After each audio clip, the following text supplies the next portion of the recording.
Assalamualaikum warahmatullahi wabarakatuh. Bagaimana kabarnya anak-anak hari ini? Alhamdulillah pasti sehat semua ya. Amin amin Allahumma amin. Nah, untuk pembelajaran kali ini kita sudah masuk ke tema 5 pembelajaran yang pertama. Nah, yang untuk pertama kali kita belajar kali ini yaitu adalah tentang bahasa Indonesia. Nah, sebelum pembelajaran ini dimulai, mari sejenak kita berdoa terlebih dahulu. Berdoa mulai.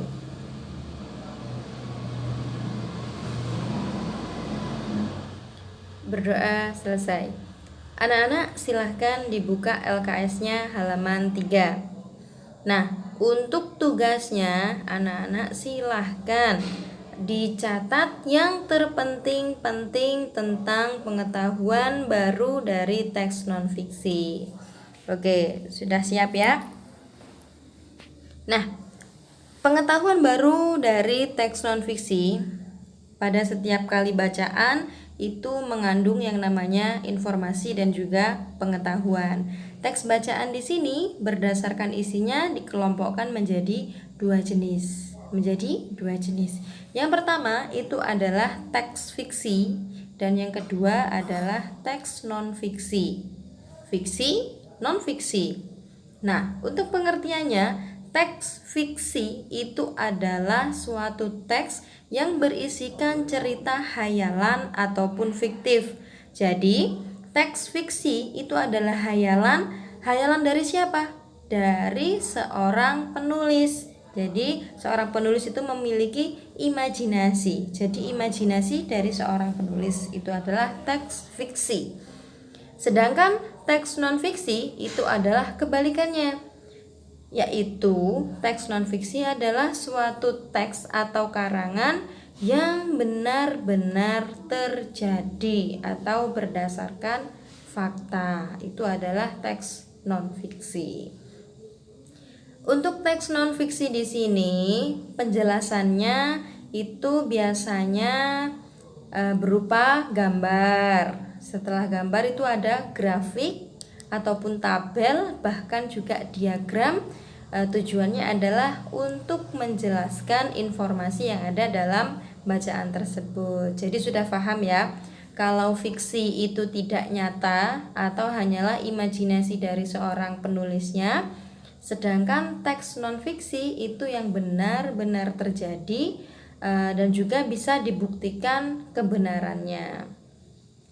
Pada setiap bacaan, baik itu fiksi ataupun non-fiksi, pasti memiliki informasi yang akan disampaikan, diberikan informasi yang disampaikan dari seorang penulis.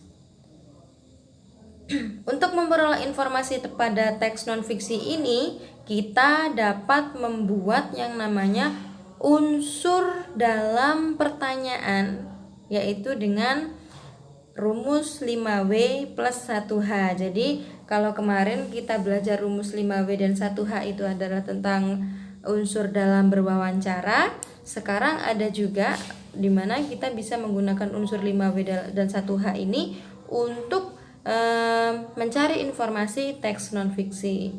Dimana masih ingat ya, W yang pertama itu adalah what, who, when, where, why, and how. Dimana setiap kata-katanya itu memiliki fungsinya masing-masing. Masih ingat ya?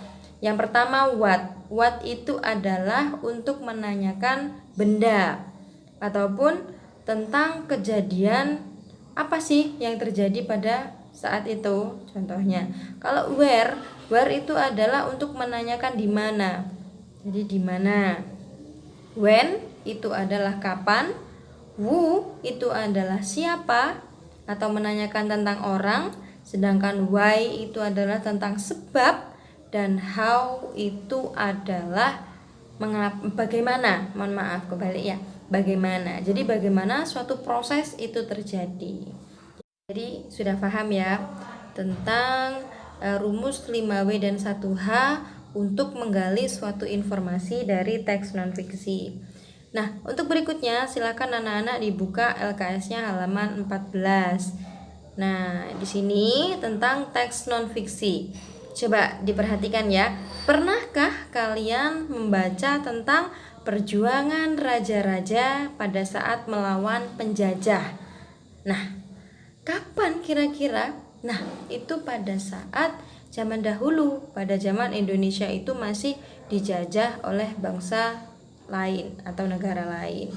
Nah, jika sudah anak-anak membaca tentang teks tersebut, berarti anak-anak sudah membaca yang namanya teks non-fiksi.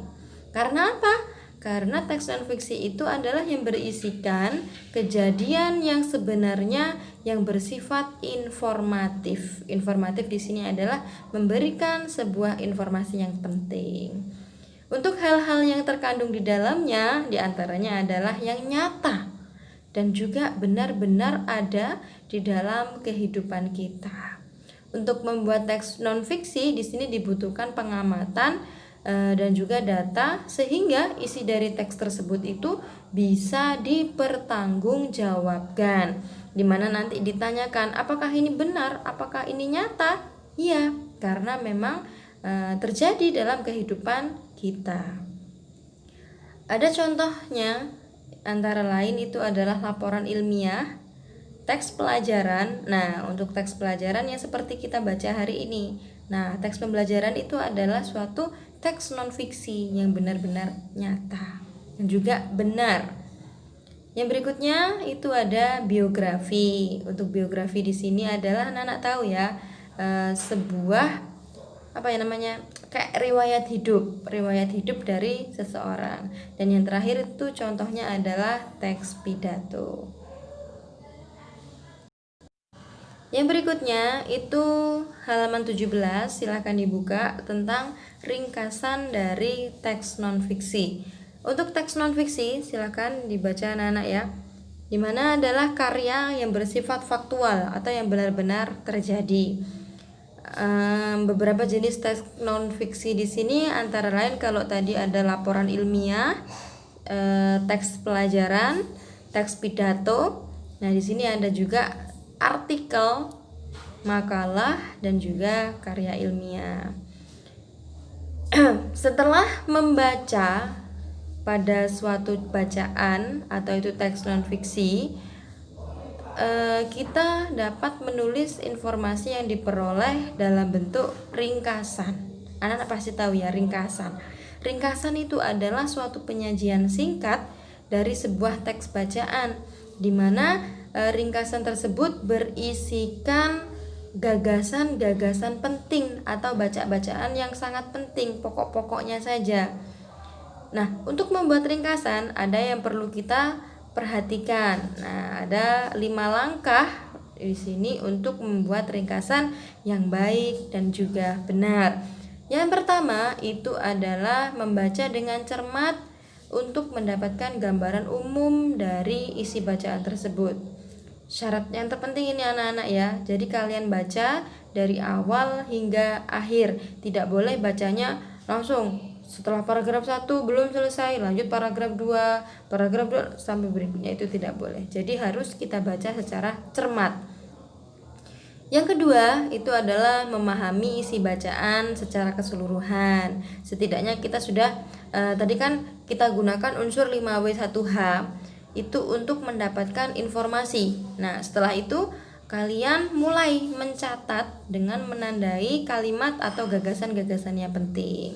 Setelah itu menyusun kembali kalimat atau gagasan penting tadi menjadi sebuah tulisan yang utuh. Setelah itu barulah kalian meringkas menggunakan kalimat kalian sendiri. Jadi seperti itu untuk membuat ringkasan teks non-fiksi. Yang berikutnya halaman 39. Nah, kalau tadi kita sudah belajar tentang meringkas, barulah sekarang kita belajar tentang cara menulis sebuah informasi dari bacaan atau dari teks. Informasi di sini adalah suatu kabar mengenai suatu peristiwa, di mana informasi yang dapat kita peroleh itu adalah dari berbagai media seperti koran ataupun radio, televisi, buku, dan juga masih banyak lainnya media-media yang bisa menghasilkan sebuah informasi.